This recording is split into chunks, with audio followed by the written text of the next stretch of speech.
नवी मुंबईतील नटराज लेडीज बारमध्ये अनैतिक मानवी वाहतूक शाखेचे पोलीस हवालदार अनिल मांडोळे हे पैसे उडवत असल्याचा व्हिडिओ व्हायरल झाल्यानंतर पोलीस हवालदार अनिल मांडोळे यांना तात्काळ निलंबित करण्यात आले आहे। यामुळे नवी मुंबई पोलिसांची मान पुन्हा एकदा खाली गेली आहे। नुकतेच एका ड्रग्ज प्रकरणात नवी मुंबई पोलीस कर्मचाऱ्यांचा सहभाग आणि आता डान्स बारमध्ये पैशांचे टोकन उडवण्याचा प्रकार, यामुळे नवी मुंबईतील पोलीस अधिकाऱ्यांना व कर्मचाऱ्यांना अय्याशी तसेच झटपट श्रीमंत होण्याचे वेध लागलेले दिसून येत आहे।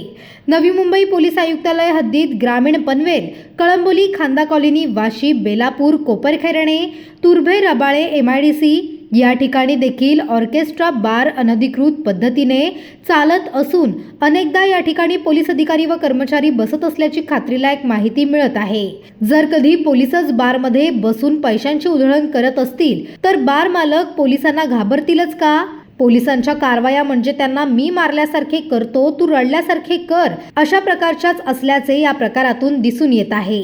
एकंदरीत लेडीज बारमुळे याआधी सर्वसामान्य नागरिकांचे संसार उद्ध्वस्त झाले होते, मात्र आता या प्रकारामुळे पोलीस अधिकारी कर्मचाऱ्यांचेही संसार उद्ध्वस्त होण्यासाठी बार चालक मालकच कारणीभूत असल्याचे या व्हिडिओमधून पुन्हा एकदा समोर आले आहे। ज्या बारमध्ये हा प्रकार घडला आहे तो लेडीज बार आता तरी नवी मुंबई पोलिसांनी कायमचा बंद करावा अशी मागणी होत आहे। पनवेल, नवी मुंबई आणि रायगड जिल्ह्यातील ताज्या बातम्या आणि नवीन घडामोडी पाहण्यासाठी सबस्क्राइब करा कोकण संध्या न्यूज चॅनल आणि दाबा बेल आयकॉन।